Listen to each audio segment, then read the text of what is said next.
সেই ইরান যারা একটা সময় মাছ ধরার নৌকাও বানাতে জানত না, আর আজ সেই ইরান নিজস্ব প্রযুক্তিতে ক্ষেপণাস্ত্র বানায়, এমন ক্ষেপণাস্ত্র যেগুলো দেখলে পুরো বিশ্বের চোখ ছানা বড়া হয়ে যায়। মাস ছয়েক আগেই এই খামেনির ইরান ইসরায়েল আর আমেরিকার সামনে দাঁড়িয়েছিল মাথা উঁচু করে। আঘাত এসেছে, হুমকি এসেছে, কিন্তু ইরান তখনও দেখিয়েছিল সে কারো কাছে মাথা নত করার দেশ নয়। আজ খামেনি বিপদে, পাশে নেই রাশিয়া, চীনের মতো পুরনো বন্ধু রাষ্ট্রগুলো। আজ খামেনির লড়াইটা একারই। কি হবে খামেনির? ইরান কি সত্যিই ক্ষমতা হারাবে? যেসব দেশ এবং শক্তি এতদিন ইরানের উপর ভর করে দাঁড়িয়ে, তারা কি একদিনে শূন্যতায় হারিয়ে যাবে? ইরানের এই বিক্ষোভ শুরু হলো কেন? ফিরে দেখা যাক।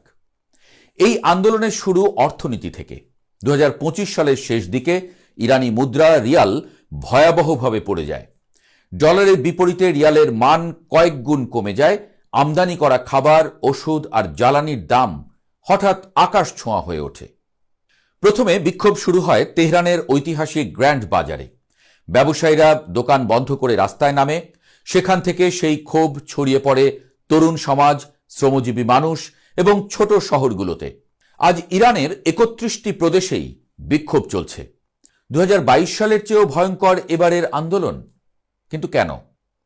2022 সালে আন্দোলন হয়েছিল সামাজিক অধিকারকে ঘিরে। এবার আন্দোলন হচ্ছে রাষ্ট্রের বৈধতাকে ঘিরে।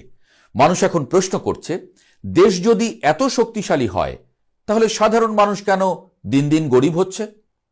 এই প্রশ্ন সরাসরি খামেনির শাসন ব্যবস্থাকে আঘাত করছে। খামেনি কে? তার শক্তি কোথায়? খামেনি শুধু একজন ধর্মীয় নেতা নন, তিনি ইরানের রাষ্ট্রের কেন্দ্রবিন্দু। সেনাবাহিনী, বিপ্লবী গার্ড, গোয়েন্দা সংস্থা, বিচার বিভাগ, রাষ্ট্রীয় টেলিভিশন সবকিছুই তাঁর অধীনে। প্রেসিডেন্ট পর্যন্ত তাঁর অনুমতি ছাড়া বড় কোনো সিদ্ধান্ত নিতে পারেন না।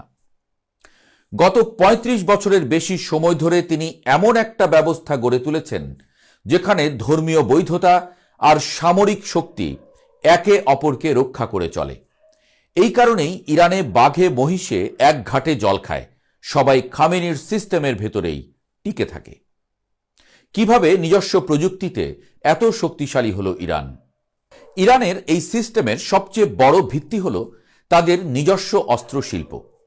তারা নিজেই বানায় ballistic missile, cruise missile, drone, radar আর যুদ্ধজাহাজ। তাদের বহু ক্ষেপণাস্ত্রের পাল্লা 2000 কিলোমিটারেরও বেশি। পারস্য উপসাগর আর হরমুজ প্রণালীতে ইরানের সামরিক উপস্থিতি এমন যে চাইলে বিশ্বের তেল সরবরাহের বড় একটা অংশ এক ঝটকায় থামিয়ে দিতে পারে। মুসলিম বিশ্বে এমন সামরিক স্বনির্ভরতা ইরান ছাড়া আর কারো নেই। এই শক্তির আর এক স্তম্ভ হল ইরানের পারমাণবিক কর্মসূচি। ইরান এখন এমন মাত্রায় ইউরেনিয়াম সমৃদ্ধ করছে যাকে অনেক বিশ্লেষক পারমাণবিক অস্ত্র তৈরির দোরগোড়ায় বলে মনে করেন। পশ্চিমা গোয়েন্দা সংস্থাগুলো বলছে, রাজনৈতিক সিদ্ধান্ত নিলে ইরান অল্প সময়ের মধ্যেই বোমার উপাদান বানাতে পারবে। এই সম্ভাবনাই ইরানকে শুধু একটি আঞ্চলিক শক্তি নয়, একটি বৈশ্বিক খেলোয়াড়ে পরিণত করেছে। তাহলে এই শক্তিশালী দেশ আজ এত নড়বড়ে কেন? কারণ ভেতরের তরুণ প্রজন্ম আর এই আদর্শিক শাসন মেনে নিচ্ছে না। তারা দেখছে দেশ সামরিকভাবে শক্তিশালী, কিন্তু সাধারণ মানুষের জীবন দিন দিন কঠিন হচ্ছে, আর ইরান বিশ্ব থেকে বিচ্ছিন্ন হয়ে পড়ছে। কারণ ভেতরে ভেতরে তরুণ প্রজন্ম আর এই আদর্শিক শাসন মেনে নিচ্ছে না। তারা দেখছে দেশ সামরিকভাবে শক্তিশালী, কিন্তু সাধারণ মানুষের জীবন দিন দিন কঠিন হচ্ছে, আর ইরান বিশ্ব থেকে বিচ্ছিন্ন হয়ে পড়ছে। একই সঙ্গে বাইরের ছবিটাও বদলে গেছে। রাশিয়া ইউক্রেন নিয়ে ব্যস্ত, চীন দূরত্ব বজায় রাখছে। মধ্যপ্রাচ্যে ইরানের কৌশলগতভাবে প্রভাব আগের মতো নেই। ফলে খামেনির সেই শক্তিশালী বলয় আজ দুর্বল। খামেনির পতন হলে কি হবে?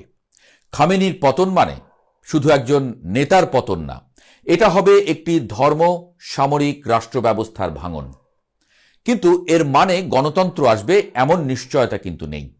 ইরানের সবচেয়ে সংগঠিত শক্তি হল নিরাপত্তা এবং সামরিক কাঠামো। খামেনি গেলে ক্ষমতা আরো কঠোর হাতে যাওয়ার ঝুঁকি থেকে যায়। কেন পুরো বিশ্ব তাকিয়ে আছে তেহরানের দিকে? প্রশ্নটার উত্তর খুঁজি চলুন। কারণ ইরান শুধু একটি দেশ নয়, এটি পারস্য উপসাগর, হরমুজ প্রণালী, তেল আর আঞ্চলিক শক্তির ভারসাম্যের কেন্দ্র। ইরান অস্থির হলে তেলের দাম বাড়বে, জ্বালানি বাজার কাঁপবে, মধ্যপ্রাচ্যের মানচিত্র বদলাবে। খামেনির ইরান আজ একদিকে ভেতরের ক্ষোভে, অন্যদিকে বাইরের চাপে জর্জরিত। এই দ্বিমুখী চাপ কোনো শাসনের জন্যই সহজ নয়, কিন্তু যদি এই সিস্টেম ভেঙে পড়ে তাহলে শুধু ইরান নয়, পুরো মধ্যপ্রাচ্যের ক্ষমতার ভারসাম্যই বদলে যেতে পারে।